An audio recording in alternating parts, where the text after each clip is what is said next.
Good evening, everyone. Welcome back to Twin States News. I'm Nicole Menner. It's week 8 of the college football season, and it's kind of clear there's a big disconnect occurring at Mississippi State. The Bulldogs are 1-3 in SEC play, and the guy who we all had high expectations for is far from living up to them. Coach Joe Moorhead spoke about Nick Fitzgerald's recent struggles.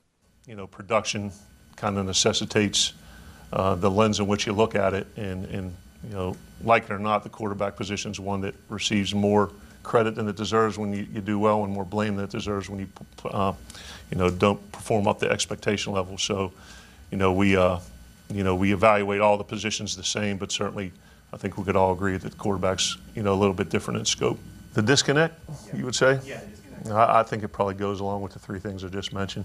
The getting all three of those things working at the same time: the protection, the routes, and the accuracy. Obviously, you've continued to stick with Nick. Is he noticeably better than Keaton in practice? Is there a pretty big disparity there? I wouldn't say big disparity, but better in practice, yes. Former Ole Miss and current Denver Broncos backup quarterback Chad Kelly was arrested early this morning on suspicion of criminal trespassing. A couple reported that Kelly came into their home uninvited and sat down on the couch, mumbling incoherently. The 24-year-old posted a $2,500 bond and was released earlier today. Kelly was supposedly at a Halloween party hosted by teammate Von Miller prior to the incident, and he's made plenty of headlines before this. He was kicked off the Clemson Tigers team in 2014 after arguing with coaches. He was arrested after a bar fight that same year and was involved in a brawl at his brother's high school football game in 2016 when he ran onto the field after his brother took a late hit during the game. Kelly is due back in court on Wednesday. The New Orleans Saints have acquired cornerback Eli Apple in a deal with the New York Giants. The Saints sent a 2019 fourth-round pick and an additional seventh-rounder the following year to New York in the deal. Apple, a first-round pick in 2016 out of Ohio State, has 23 tackles and a forced fumble so far this season. The move for the playoff-bound Saints is kind of a gamble considering Apple's struggles on and off the field in New York a year ago. Apple's sophomore season ended in a suspension after arguing with a coach and calling teammate Landon Collins a cancer. Apple is still just 23 years old.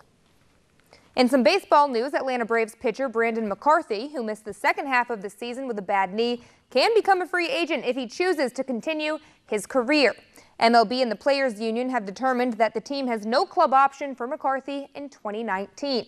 He went 6-3 with an ERA close to 5 in 15 games this season and told MLB.com that he planned to retire back in August, but he has not yet filed the paperwork to do so. McCarthy had a clause in his contract that could have triggered a team option if he had been on the DL for a certain amount of time for a specific injury, something which he did not qualify for. All right, well, over the weekend, things were getting a little intense in the NBA between former Pels guard Rajon Rondo, now on the Lakers, and Houston Rockets guard Chris Paul.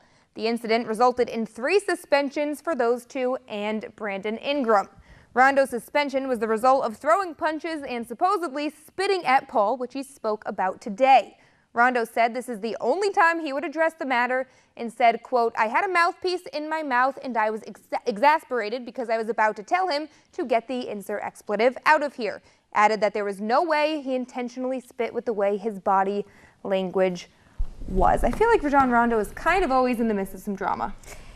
Yeah, it's not the first time. It's not, and it's a little early in the season for a fight like this to be breaking out. He's a coach on the floor. He's probably one of the better coaches on the floor. He's just got a lot of drama. Lots of drama, and there's no room for drama on the court, especially on LeBron's team. I'm assuming LeBron wasn't happy about this. Probably not.